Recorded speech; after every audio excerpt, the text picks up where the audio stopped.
Right, the topics that we're going to discuss tonight. First of all, MIDF. They foresee the ringgit appreciating to 4.30 by year end. Now, I know this is a bit too optimistic because considering the ringgit's last closed on Friday at 4.73 against the US dollar, yeah, it seems like it's a bit of a far-fetched lah.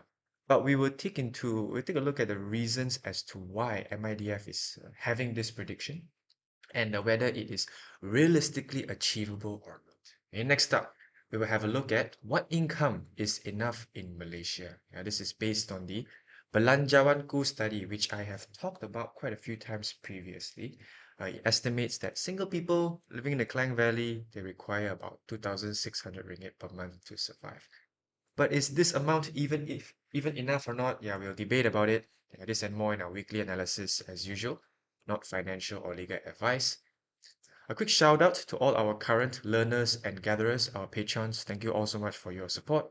Allow me to start with Andrew, Wendy, Edward, Alex, CC Is, Morpheus, Urshad, Caveman, Balls, Calvin, Kai, Tommy, Jinkang, Adrian, Eric, JS, Wenyan, Dean, Duhan, Ken, Faris, Alan, Jackson, Rizan, and Jeremy, as well as all of our learner members.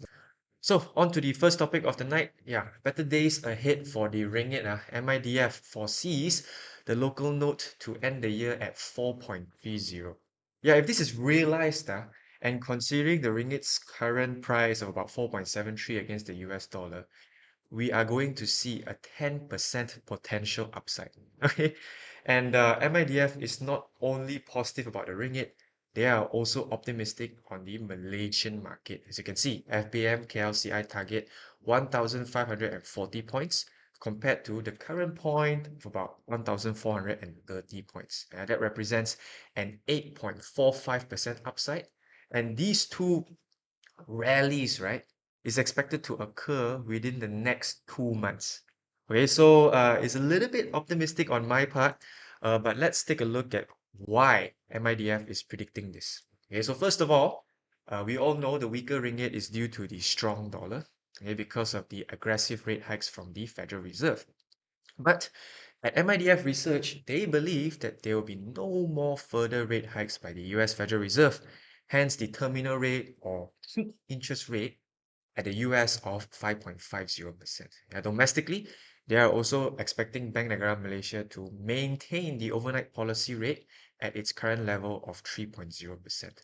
So these two factors are unlikely to widen the burgeoning policy rate differential. Or to keep things simple, the difference of interest rates between Malaysia and the US is unlikely to widen. Okay, either with or without another US Fed rate hike. Okay, we expect the ringgit to strengthen against the US dollar fourth quarter target of 4.30. Moreover, ringgit is fundamentally undervalued because of the resilient domestic economy, number one. Number two, improving terms of trade from elevated global commodity prices, i.e., the increased prices of crude petroleum, LNG, and palm oil. And because of this, the stronger prospect of the ringgit is expected to attract foreign inflows into the local equity market. Yeah, so this is why MIDF is not only positive about the ringgit, but they are also optimistic in the Malaysian market as well. Okay.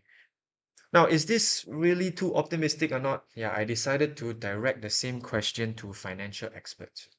Okay, so Han Liu, he's a certified financial planner, ex-investment banker, founder, ex-CEO of Ringgit Plus, more than qualified to answer this question. Okay, and in short, what he said was, not saying that it's likely to happen, but if you look at the last 12 to 15 months, you will see three separate occasions where 10% move in the USD MYR pair has occurred within 1 quarter or so.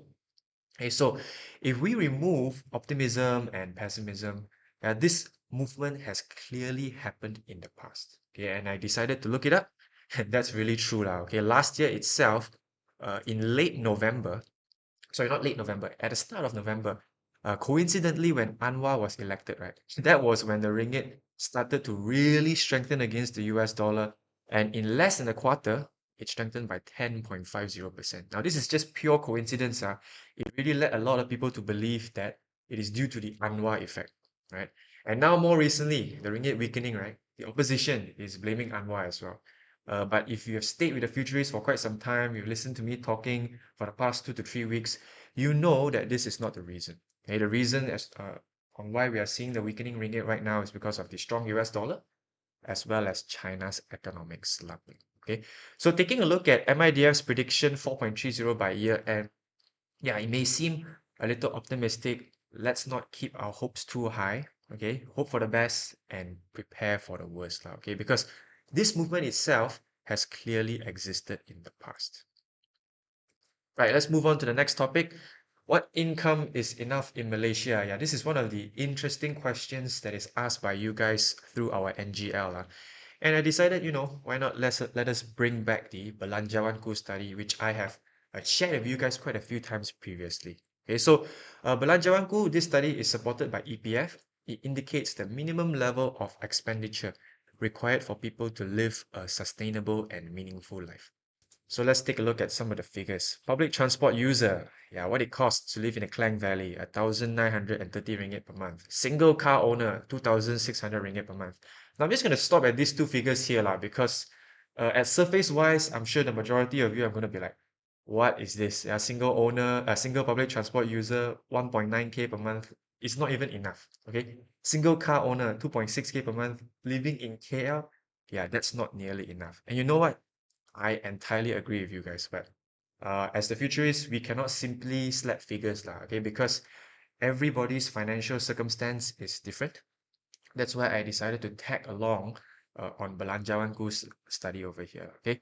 So married couple, one child, about 6k per month. Married couple, two children, about 7k per month. And obviously, different regions require different incomes, right? With the lowest cost of living in Aloston. Okay, so if there are any listeners who are currently living in Alosta, you may want to take a look at these figures, whether you are single or car owner or not, and let me know whether this amount is enough to survive. And I can tell you personally, I'm currently living in a KL. 2.6k per month for a car owner is not nearly enough, okay? Because if you take a look at the breakdown at what the study has offered, right, you will see that some parts of it is really not realistic. Okay, so public transport user 1.9k, right? They only expect you to spend 610 ringgit per month on food. Now, this is tough. Okay, this is quite tough to only keep your food expenses to about 600 ringgit per month. You got to really cut back on a lot of things. Okay, plus you may not be able to eat out at all. Okay, next up, housing for renting a room, 370 ringgit only. Okay, so I'm not so sure in KL where you can find such a cheap rental. Okay, maybe you rent from your relatives, then you will get this price. Okay, but last I checked, right, the rental for a small room in the city center of KL, let's say not Damansara, let's say somewhere near Taman Desa or perhaps a bit near Mid Valley, right? It will easily cost 600 to 800 ringgit already. Okay, and it can go upwards of 1,200 to 1,300 ringgit. So that will eat up a lot of your monthly spending. Healthcare 30 ringgit, yeah, this one is what I'm not going to debate about, okay? But let's move on over to car owner, 2.6k, right? So same figures. Transportation, 760 ringgit, a bit questionable. This will entirely depend on your loan tenor, right? Whether it's long or short or not. Okay, and I'm not so sure about this, but I think per dua Axia, it costs about 800 to 900 ringgit per month just for the monthly installments. We're not even talking about down payments, etc., etc. So correct me if I'm wrong on this one, okay? And at the end of the day, I think, we should take this study with a grain of salt. But let's just assume that this figure, 2,600 ringgit per month, is sufficient to survive. Okay, we know it's not, but let's just assume it's sufficient to live a meaningful life. Then you'll run into another problem. That is Malaysia's wage crisis, right?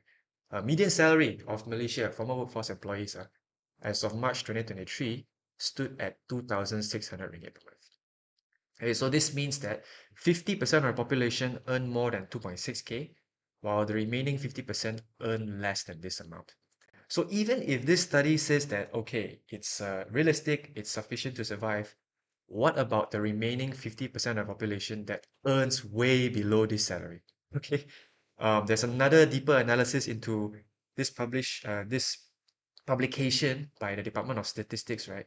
It says that 35% of former workforce employees they have a salary of less than 2,000 ringgit per month. Okay, so all of this really highlights that Malaysians are severely underpaid and that a progressive wage system really needs to be urgently implemented. Okay, so let's move on into something less serious. Comparing cash apps. Yeah, which one is better? In case you guys do not know, Rise, this banking app, is currently running a deposit campaign, allows you to earn 5% per annum for your first 5,000 ringgit. Okay, above that, for every ringgit above that, you earn about 4% per annum. Okay, so deposits and withdrawals are instant. You can basically do it now to move your funds uh, pretty much instantly, okay, because this is a savings account. Payout frequency is once at the start of each month. Yeah, I recently managed to register an account in August. Yeah, payouts are on time and pretty accurate. So since this is a savings app and it's under RRG Bank, the bank is PIDM protected, your funds are insured up to 250,000, and it is also Sharia compliant. Okay, so Versa Cash, that's the next one, 4.3% per annum, first 30,000 ringgit. KDI Save 4%, first 50,000 ringgit. Stash away, yeah, you can see the trend over here. The earnings rate gets lower and lower. Stash away simple, 3.8% per annum, but it's projected. Okay, Touch and Go Go Plus, 3.45, the most stingy of all cash apps. It's really so low. Personally, what I do right now is that I put some of the money inside Touch and Go, Go Plus for e-wallet payments, and the remaining it goes into Rise because their promo rate is really hard to ignore. But there is another big con about Rise. Apart from all of these benefits over here, let's talk about the drawbacks. Their customer service is horrendous. It's very bad. Previously, it took me 3 months just to open an account. So I wish you guys good luck. Go and check out the App Store, search for Rise MY, and try to register an account. Let me know how long it takes to register an account. Because this promotion will be ending by the 31st of December. So as much as possible, we want to make sure we milk the campaign, right? So yeah. Right, so another topic is talking about the recent Instagram post that I posted online. Okay, this is talking about biases and fallacies. I've been told that the post is a bit too long, so I'm just going to quickly summarize it for you guys. Sunk cost fallacy, investing into something because of the resources invested. Now, this one, a lot of investors frequently fall for this fallacy. They'll say that, oh, I've invested so much in this stock, I can't sell it right now. Like Top Glove, etc., etc., right? Or they say that, oh, I've invested so much in this stock is 50% lower. Let me just buy more to reduce my cost basis. Okay, these are the symptoms of the sunk cost fallacy. We tend to invest in something because of the resources invested, even though the purpose itself is already a lost cause. Okay, so the lesson to this is to jump when the ship is sinking. Don't sink with the ship. Okay. Next up is hindsight bias, predicting the outcome of an event after the event itself. Makes us overconfident in ourselves and really happens to a lot of influential figures, including myself. Okay, and those trading gurus, right? They are often victims of this bias. Okay? Because when they are online, they're going to tell their followers, "Hey, you know what? I'm feeling good about gold today. I think gold will go up, but this resistance looks hard to break." So whichever direction gold goes, right, they will tell you that I told you so. Okay, so try not to fall for this bias whenever someone makes a prediction, right? Take note of that prediction and take it with a grain of salt. Okay, so do your own research. Never tell anyone I told you so. Okay, next bias is the liking bias. The likelihood of buying from someone just because you like them or you want to help someone because you have good feelings about them. Maybe this is an example is like, let's say this person listens to a friend, and a friend is called Sophia, and Sophia is currently investing in scam FX. And Sophia tells a friend, hey, you know what? Just put your money in here. My entire family has invested in this. And then this friend, since Sophia is her best friend, immediately invests into it. And 2 months later, scam FX collapses. Okay, that is the liking bias. Judge a product objectively. Don't listen to salesperson. Okay, remove them from your mind or pretend you don't like them. Okay. The last one is the gambler's fallacy. Yeah, this one is that some people believe that there is a self-correcting force for random independent events. So it's like you flip 10 coins, right? The first 10 coins, they are heads. And then you ask majority of the people, what will your next prediction be? Majority of them will say tails. but actually the probability is still the same, okay? Because they are random independent events.